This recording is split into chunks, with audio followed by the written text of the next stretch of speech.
Two of Captain America's greatest foes have been resurrected, but perhaps it's the one he's been dealing with recently that might be the worst of all. What'll happen next? Well, let's hop into the pages of Captain America issue number 6 and find out. Alrighty then, so as we join the comic, we're in the Lukin home. Alexa Lukin is gloating over her recent victory over Captain America by resurrecting her husband, Alexander Lukin. And because evil never sleeps, she's also calling for the hit on another unknown person, but more on this at the end of the issue.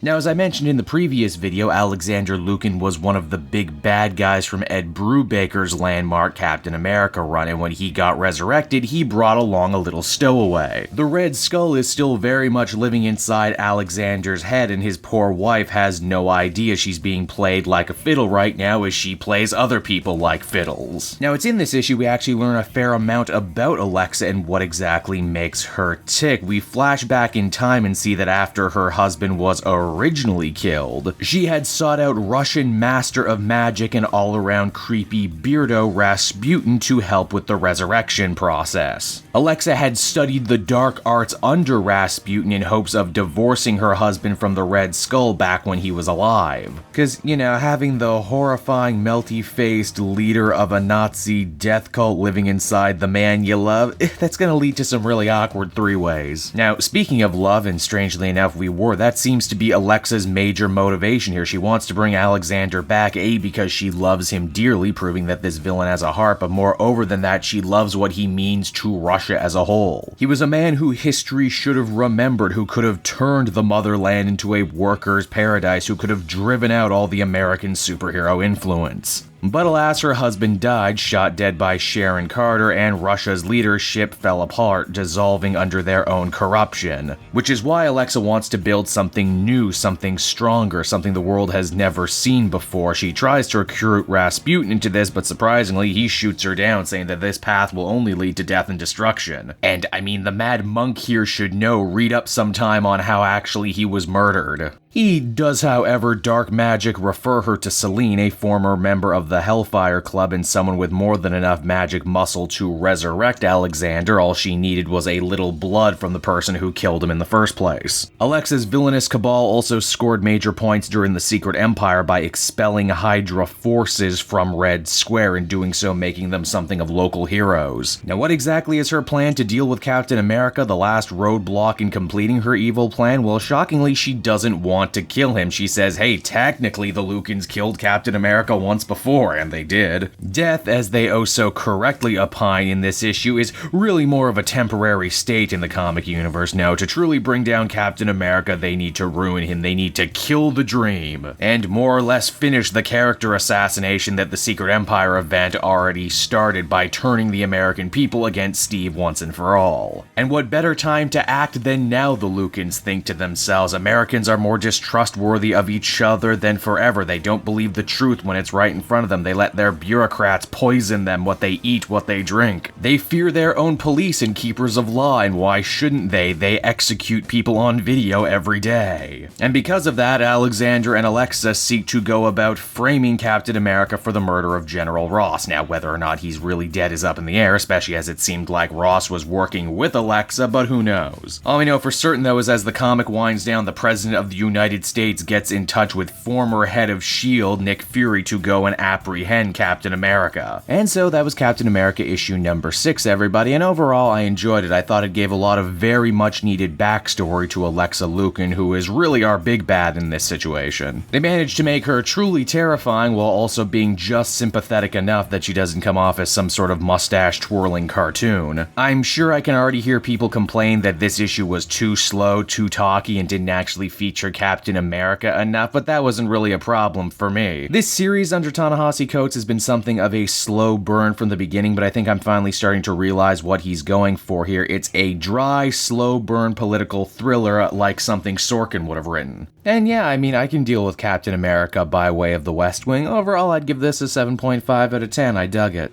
Hey there everyone, it's your old pal Cape Joel again, and I want to thank you so much for watching to the end of the video. I hope you enjoyed it, and if you did, why not check out some of these other videos I have available from the channel. Then you can follow me on Twitter and Facebook at Cape Joel, so you're always up to speed on when a brand new video drops. And hey, if you really like what I do, you might want to become a patron. Patrons get exclusive access to videos and content before anyone else, and they can do so for as little as $1 a month. Enjoy video and audio versions of the Comic Multiverse podcast and other videos before they drop here on YouTube. Heck, interact with me closer than ever before. You get all this when you become a patron. And with that, thank you so much again, everyone, and I will see you all again next time.